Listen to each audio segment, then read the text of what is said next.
14 জন ছেলের নাম ছিল। এদের মধ্যে 3 জন ছেলে যারা পজিশন এসছে আউ্বলতম সম। তো প্রথম পজিশন যে ছেলেটা এসেছে কেরাত প্রতিযোগিতায় মাহবুব শেখ, জামাতে কাফিয়া।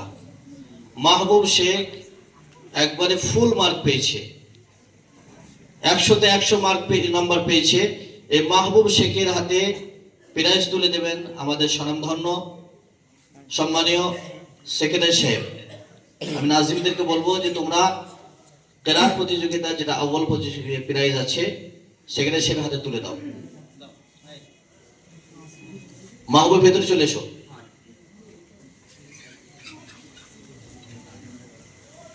সেক্রেটারি সাহেব দাও, আমরা সরে এসো।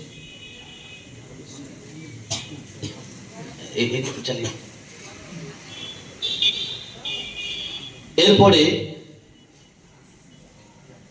সোম পজিশন যে এসেছে ইউসুফ শেখ, জামাতে হিদায়াতুন নবহ।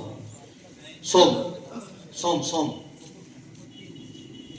ইউসুফ শেখের হাতে প্রাইজ তুলে দেবেন আমাদের হাফেজ নাসিরউদ্দিন সাহেব।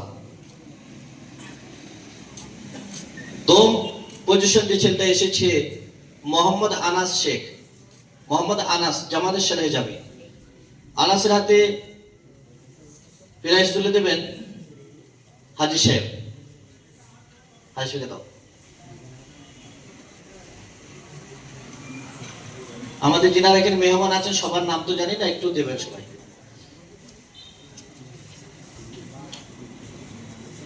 বাংলা তকরির,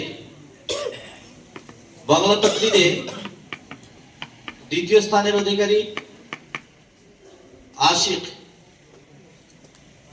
আশিকের হাতে প্রাইজ তুলে দেবেন মুফতি নওশাদ সাহেব।